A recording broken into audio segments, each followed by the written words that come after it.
Mafotografa ndio watu ambao yani muda wote ana picha yako na edit. Ukimpigia simu, bwana wewe vipi picha yangu? Anakwambia yani una bahati kishenzi yani. Ndio niko na edit hapa. Ingia WhatsApp nikutumie. Anakupigia picha kwenye likio lake, lile picha yako ndio imekaa juu pale. Anakuuliza vipi, nikoze rangi au niache hivyo hivyo?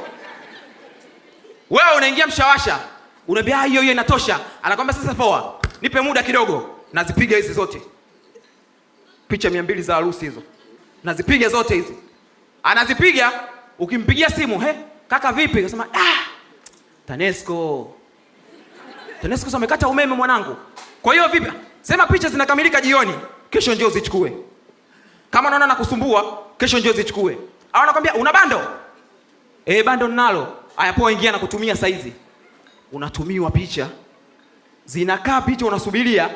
Ukimuuliza anakuambia mtandao unasumbua, zina load kishenzi. Na kile kidude cha kuload sio anakitoaga wapi? Atakutumia tu kile. Mzigo ndio huo unakuja, sema mtandao. Ila kama unaona unachelewa sana, njoo ofisini. Wewe unajihimu mzee, unaenda ofisini. Ukifika kosi soundi.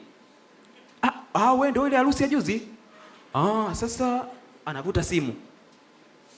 Majidi? Umeondoka na nani hii external ya kijani? Sasa kaka, si nilikwambia kaka kuna mteja anakuja kuchukua. Sasa uko wapi? Ndio niko naelekea Kimara. Sasa Kimara unarudi saa ngapi? Anakugeukia. Una haraka sana? Unamwambia hapana. Sasa sikiliza, hiyo mteja anahitaji, hebu fanya rudi kaka, ndo naenda kupiga picha saa hizi. Anakwambia basi saa ngapi unarudi? Saa 10. Kaka, saa 10 utakuwa na muda? Anakushirikisha ni kwamba lionekane jambo la kwenu wote. Saa 10 utakuwa na muda? Unaambia mimi sema zunguka. Ila kama nakukwaza sana, nenda nyumbani. Mimi natuma bodaboda kwa hela yangu. Zinakuletea nyumbani.